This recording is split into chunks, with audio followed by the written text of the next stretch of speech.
हिंदी साहित्य संपूर्ण घटना चक्र क्विक रिवीजन विद आरती शर्मा। दोस्तों, आपको मेरे चैनल पसंद आए तो इसे शेयर करें, लाइक करें, सब्सक्राइब करें। साथ ही साथ मेरे वीडियोस के अगले नोटिफिकेशंस को पाने के लिए बेल आइकन को प्रेस करें।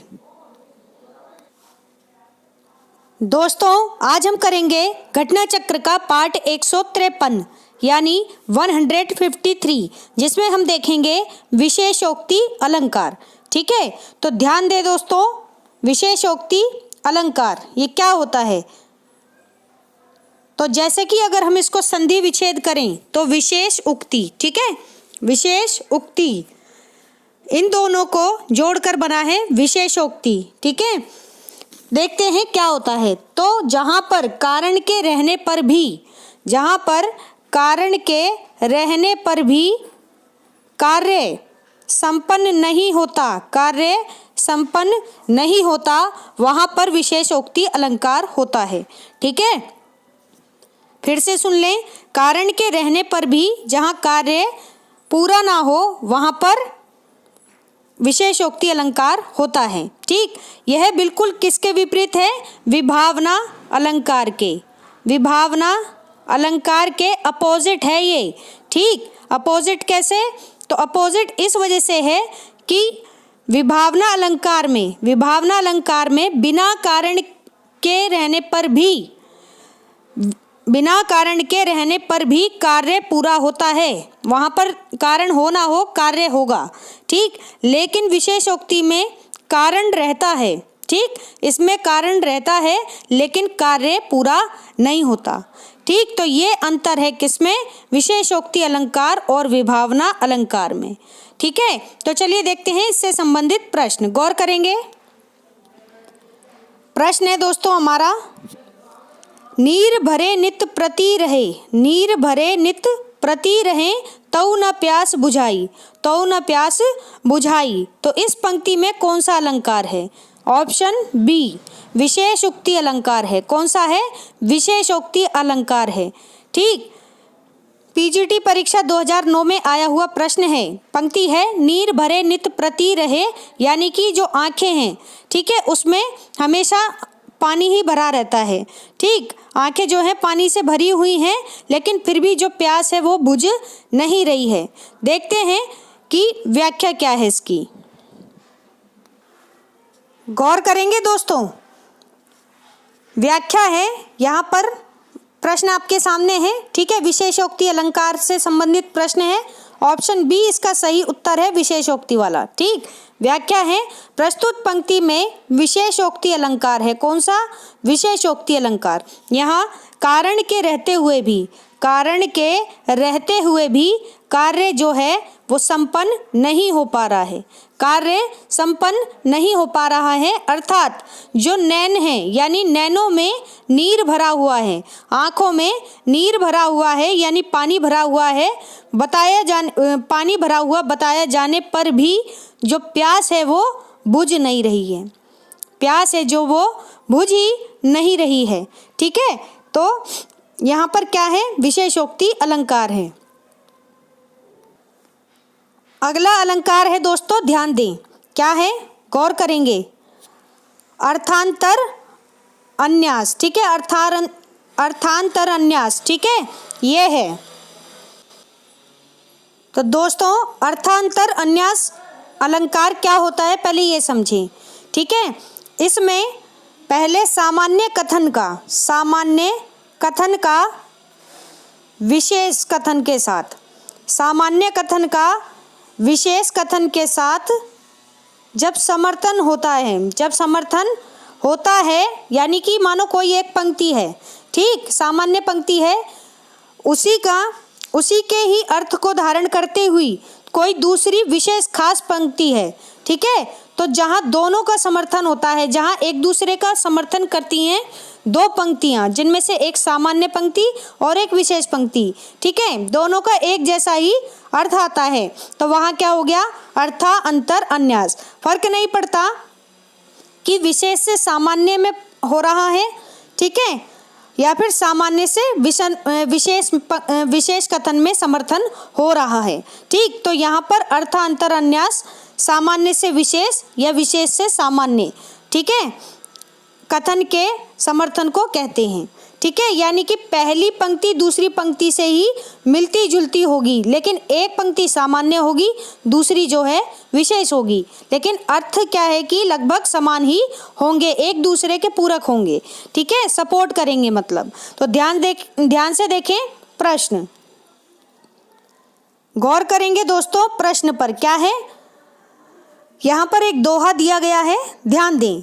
जो रहीम उत्तम प्रकृति, जो रहीम उत्तम प्रकृति का करी सकत कुसंग, का करी सकत कुसंग, चंदन विष व्यापत नहीं लपटे रहत भुजंग, चंदन विष व्याप्त नहीं लपटे रहत भुजंग। ठीक है, तो ये पंक्तियां हैं। जो रहीम यानी कि जिस मनुष्य की, जिस व्यक्ति की प्रकृति उत्तम होती है, तो अगर वह उस कुसंगत में भी पड़ जाए तो भी उसका कुछ नहीं बिगड़ता। ठीक है, वह प्रकृति से ही क्या है, गुणवान व्यक्ति होता है। ठीक है, तो चाहे अच्छे या बुरे कैसे भी लोग आ जाएं फिर फर्क नहीं पड़ता। इसी तरह से जब चंदन विष, चंदन की जो लकड़ियां होती हैं, ठीक है, जो वृक्ष होता है उसकी लकड़ियों पर सांप जब लिपटे रहते हैं तो चंदन की खुशबू में कोई भी अंतर नहीं आता। कुछ इस तरीके का अर्थ है। ठीक है, तो यानी कि चंदन का वृक्ष चंदन ही रहता है, चाहे उस पर कितने भी सांप क्यों ना लिपटे हों। ठीक है, तो ये कहने की बात यही है, यानी कि जो व्यक्ति की या किसी वृक्ष की जो महत्वपूर्ण गुणवत्ता है वह अपने गुणों को नहीं खोता, कहने का अभिप्राय ये है। तो दोनों पंक्तियां एक ही बात कह रही हैं। ठीक है ना, तो इस वजह से यहाँ पर क्या है ऑप्शन, पहले प्रश्न देखते हैं। तो इस दोहे में कौन सा अलंकार है? Option C, अर्थांतर अन्यास। अर्थांतर अन्यास अलंकार है प्रस्तुत दोहे में। ठीक है, ध्यान रखेंगे ऑप्शन सी। देखते हैं व्याख्या, गौर करेंगे दोस्तों, गौर करेंगे दोस्तों व्याख्या पर। उत्तर क्या था इसका? उत्तर था सी, अर्थांतर अन्यास। ठीक है, अलंकार। तो देखते हैं व्याख्या। जहां सामान्य कथन का विशेष से, जहां सामान्य कथन का विशेष कथन से और जहां विशेष कथन का सामान्य कथन से समर्थन किया जाए, ये शब्द ध्यान रखें, समर्थन किया जाए यानी साथ दिया जाए, सहयोग किया जाए, तो वहां पर क्या होता है? अन्यास अलंकार होता है, अर्थांतर अन्यास अलंकार। ठीक है, प्रस्तुत दोहे में यही उक्ति दोहराई जा रही है, जो पहली पंक्ति है यही दूसरी पंक्ति में दोहराई जा रही है। ठीक है, तो इस वजह से यहाँ पे अर्थांतर अन्यास अलंकार हो गया। ठीक है, मुझे लगता है बातें समझ में आ रही होंगी। अगला अलंकार है दोस्तों हमारा अतियुक्ति अलंकार। अतियुक्ति अलंकार, ठीक है, तो अतियुक्ति का अगर हम संधि विच्छेद करेंगे तो हमारे पास क्या शब्द निकल करके आएंगे? अति उक्ति। अति उक्ति, अति हो जाना किसी चीज की। ठीक है, तो ऐसी उक्ति जिसकी अति कर दी गई है, मतलब लोक से परे है, यानी कि संभव ही नहीं है, ऐसी बात कह देना। ठीक है, और ये क्या है? जो अतियुक्ति अलंकार होता है, ठीक है, ये किसके लगभग समान होता है? अतिशयोक्ति अलंकार के। लेकिन जो दोनों में अंतर होता है अतिशयोक्ति और अतियुक्ति में, क्या होता है कि वहां पर अतिशयोक्ति में संभावना होती है किसी युक्ति को जब हम कहते हैं, ठीक, लेकिन अतियुक्ति में बिल्कुल भी संभावना नहीं होती। ठीक है, बिना सिर पैर की बात होती है बिल्कुल ही। ठीक, तो देखते हैं क्या है, गौर करेंगे दोस्तों। जहां किसी वस्तु का लोक सीमा, ये शब्द याद रखेंगे, लोक सीमा यानी जो ये पूरी सृष्टि है, ब्रह्मांड है, इसकी सीमा से बढ़कर भी, इतना बढ़ चढ़कर अगर वर्णन कर दिया जाए कि वह असंभव की सीमा तक पहुंच जाए, वह वर्णन असंभव की सीमा तक पहुंच जाए, तो वहां पर कौन सा अलंकार होता है? तो दोस्तों ऑप्शन सी, अतियुक्ति, यानी कि इतनी बड़ी बात कह दी है कि वो तो असंभव ही मालूम होती है, संभव ही नहीं है। ठीक, और लोक की सीमा को भी पार कर रही है, ऐसी बात कह देना, तो वहां क्या हो गया? अतियुक्ति अलंकार हो गया। ठीक है, तो ऑप्शन सी ध्यान रखें, टीजीटी परीक्षा 2004 का प्रश्न है ये। देखते हैं व्याख्या, गौर करें, गौर करेंगे दोस्तों। जहां किसी वस्तु का लोक सीमा से इतना बढ़कर, लोक सीमा से इतना ज़्यादा बढ़कर वर्णन किया जाए तो वहाँ पर वहाँ क्या वह असंभव की सीमा तक पहुँच जाए, ऐसा वर्णन किया जाए तो अतियुक्ति अलंकार होता है। अभी हमने पढ़ा। देखते हैं यहाँ पर एक उदाहरण। तो ध्यान दे दोस्तों उदाहरण पर। क्या है? लखन सकोप वचन जब बोले। लखन सकोप, सकोप मतलब क्रोध के साथ। लखन कौन? लक्ष्मण। ठीक है। जब लखन सकोप यानी कि क्रोध के साथ जब लक्ष्मण ने वचन बोले, ठीक है, तो डगमगानी मही दिग्गज डोले। डगमगानी मही, मही मीन्स पृथ्वी, पृथ्वी कैसी हो गई? डगमगा गई। ठीक है। और जो दिग्गज थे, ठीक है, और दिग्गज जो थे वो कांप उठे। ऐसी बात कह रहे हैं कि यानी कि इतनी तेज क्रोध आया भाई लक्ष्मण को कि जब उन्होंने बोला, अपनी बात कही क्रोध में, तो उनका गुस्सा ऐसा था कि पूरी तो पृथ्वी कांप उठी। ठीक है। पृथ्वी ही डगमगा गई और जो दिग्गज जन थे, ठीक है, वो सभी कैसे थे? कांप उठे। मतलब कितना भयंकर उन्हें क्रोध आया होगा।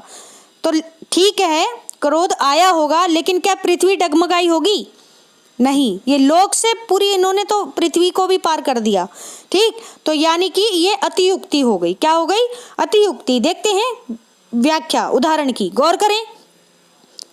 यहाँ लक्ष्मण के क्रोधित होकर बोलने से पृथ्वी डगमगा उठी। पृथ्वी डगमगा उठी। दिग्गज कांप उठे। दिग्गज कांप उठे। अतः मिथ्यापूर्ण वर्णन होने से अतियुक्ति अलंकार है। क्या है? अतियुक्ति अलंकार है। अतिशयोक्ति और अतियुक्ति, अतिशयोक्ति और अतियुक्ति मिलते जुलते अलंकार हैं। कैसे हैं? मिलते जुलते अलंकार हैं, लेकिन दोनों में अंतर केवल यह है कि उक्ति यदि संभव हो, यानी जो उक्ति हम कह रहे हैं अगर वह संभव है, पॉसिबिलिटी है उसमें, ठीक है, तो क्या है? अतिशयोक्ति अलंकार है। ठीक है। लेकिन अगर मान लो कि जो उक्ति हमने कही है वह असंभव जान पड़ती हो, असंभव जान पड़ती हो, तो वहां पर क्या हो गया? अतियुक्ति हो गई। अतियुक्ति हो गई। ठीक है। तो ये बात आप ध्यान रखेंगे। ठीक है। तो मुझे लगता है कि अतिशयोक्ति और अतियुक्ति अलंकारों में भी फर्क आपको समझ में आ गया होगा। ठीक है। कंफ्यूजन बिल्कुल नहीं रखनी है, अपने कॉन्सेप्ट क्लियर करके चलिए। ठीक है। सीधी सी बात है कि बढ़ा चढ़ाकर वर्णन दोनों में होता है। ठीक है। अतिशयोक्ति में पॉसिबिलिटी रहती है क्योंकि ये लोक के परे नहीं होता, लोक की सीमा से बाहर नहीं होता, लोक के भीतर ही रहता है। ठीक है। संसार की सीमा में रहकर। लेकिन जो अतियुक्ति है वह लोक सीमा को भी पार कर देती है, तो इस वजह से वहां पर पॉसिबिलिटी नहीं होती कि उस बात को क्या है कि कंफर्म समझा जाए, कंफर्म माना जाए। तो थोड़ी बहुत पॉसिबिलिटी जहां मिल सकती है वह है अतिशयोक्ति अलंकार। जहां बिल्कुल भी नहीं पॉसिबिलिटी है, बिल्कुल संभव ही नहीं है बात, तो वहां पर क्या है? वहां पे अतियुक्ति अलंकार है। ठीक है। मुझे लगता है ये बातें आपको समझ में आ रही होंगी। ठीक है। हमारा अगला अलंकार है दोस्तों काकू वक्रोक्ति। काकू वक्रोक्ति अलंकार। ठीक है। तो ध्यान से सुने। ठीक है। काकू वक्रोक्ति अलंकार कहाँ होता है? तो पहली बात, जहाँ कहे हुए वाक्य का, जहाँ जब हम कोई वाक्य कहते हैं, ठीक है, उसका कंठ की ध्वनि, कंठ की ध्वनि की विशेषता से, कंठ की ध्वनि की विशेषता से, ध्यान रखें कंठ शब्द, कंठ की ध्वनि, ठीक है, ये शब्द आप ध्यान रखेंगे। कंठ की ध्वनि की विशेषता से विपरीत जब दूसरा अर्थ ग्रहण कर लिया जाए तो वहां पर काकू वक्रोक्ति अलंकार होता है। कौन सा? काकू वक्रोक्ति अलंकार। ठीक है। इसको जानने समझने के लिए हम देखते हैं प्रश्न। ठीक है। तो गौर करेंगे दोस्तों प्रश्नों पर, ध्यान दें। प्रश्न है, मैं सुकुमारी नाथ बन जोगूं, मैं सुकुमारी नाथ बन जोगूं, इस पंक्ति में कौन सा अलंकार है? तो ऑप्शन डी, ऑप्शन डी कौन सा है? काकू वक्रोक्ति अलंकार। काकू वक्रोक्ति अलंकार दिल्ली केंद्रीय विद्यालय पीजीटी परीक्षा 2015 में पूछा गया प्रश्न है, मैं सुकुमारी नाथ बन जोगूं। देखते हैं व्याख्या। गौर करेंगे दोस्तों व्याख्या पर, ध्यान दें। मैं सुकुमारी नाथ बन जोगूं, तुम्हारी उचित तप मोह कह भोगूं, तुम्हारी उचित तप मोह कह भोगूं। ठीक है। इस पंक्ति में काकू वक्रोक्ति अलंकार है। कौन सा? काकू वक्रोक्ति अलंकार। ठीक। जहां कहे हुए वाक्य का कंठ की ध्वनि की विशेषता से दूसरा अर्थ ग्रहण कर लिया जाए तो वहां पर क्या होता है? काकू वक्रोक्ति अलंकार होता है। ठीक है। इसमें केवल ध्यान दें, इसमें केवल वाणी प्रस्तुतिकरण ही होता है, यानी कि हमने अपने शब्द कह तो दिए लेकिन सामने वाले को समझ कुछ और आए। इसका मतलब क्या है कि सिर्फ हमारा वाणी का प्रस्तुतिकरण हुआ, अर्थ ग्रहण नहीं हुआ। ठीक है, कुछ और ही अर्थ लगा लिया गया, तो इसमें सिर्फ वाणी का प्रस्तुतिकरण किया गया है। ठीक है, यानी कि जहां पर वाणी का प्रस्तुतिकरण हो या फिर कहे हुए वाक्य का कंठ की ध्वनि की विशेषता से जब दूसरा अर्थ ग्रहण किया जाए, ठीक है, तो वहां पर क्या होता है? काकू वक्रोक्ति अलंकार होता है। ठीक है। अन्य महत्वपूर्ण तथ्य भी देख लेते हैं दोस्तों, ध्यान दें स्क्रीन पर। वक्रोक्ति का शाब्दिक अर्थ है, क्या अर्थ है वक्रोक्ति का? तो वक्रोक्ति का शाब्दिक अर्थ है वक्र यानी टेढ़ी। वक्र कैसा होता है ये? ठीक है, टेढ़ी।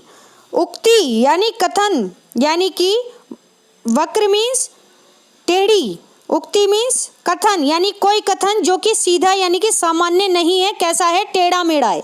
ठीक है, टेढ़ा मेढ़ा है ये ऐसे। ठीक, तो कैसे है देखते हैं। अर्थात कथन को सीधे ना कहकर, किसको? फिर से समझे। अर्थात कथन को सीधे ना कहकर टेढ़ा कहने वाला क्या होता है? वक्रोक्ति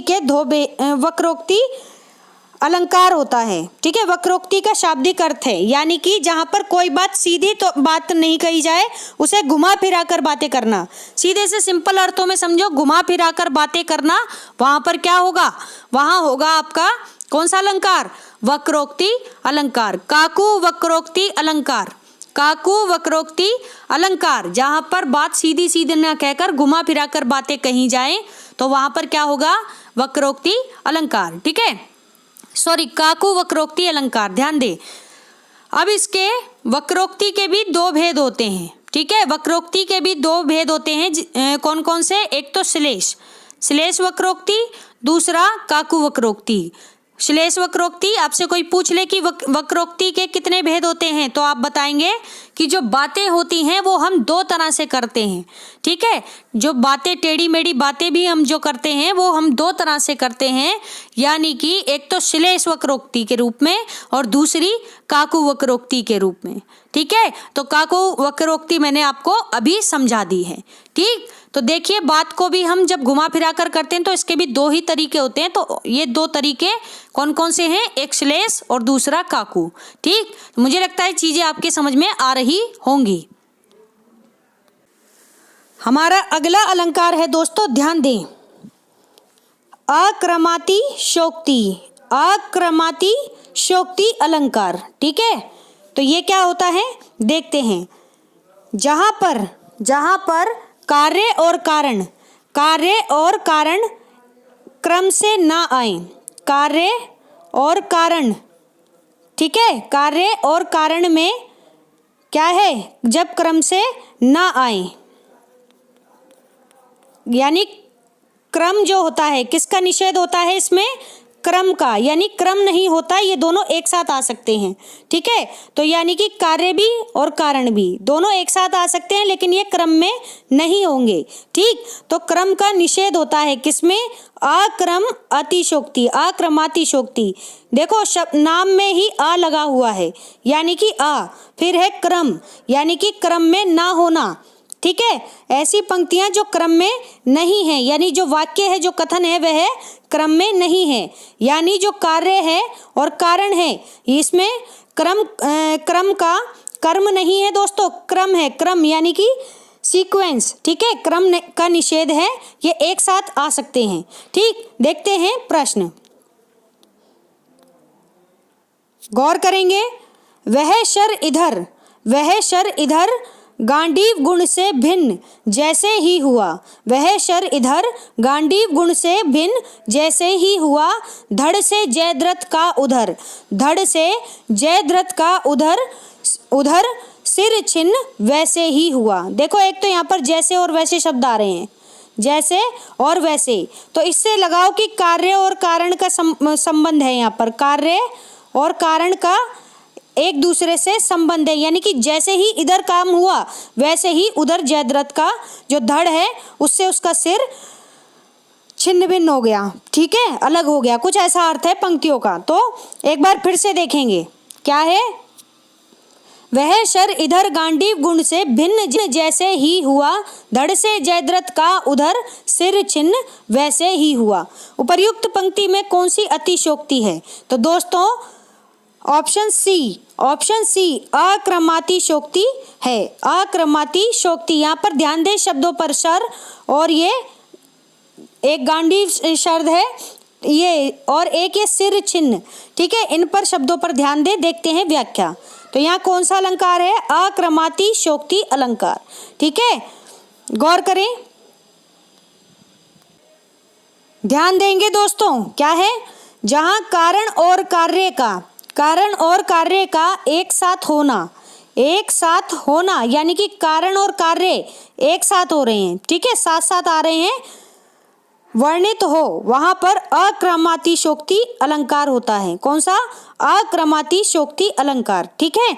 अब देखो क्या थी पंक्ति, तो प्रस्तुत पंक्ति में जो शर है, शर क्या है? कारण है, ठीक है, शर क्या है? कारण है, और शर का गांडीव से छूटना, ठीक है, और सिर का छिन्न होना, सिर का, जयद्रथ का जो सिर है उसका धड़ से छिन्न हो जाना क्या है?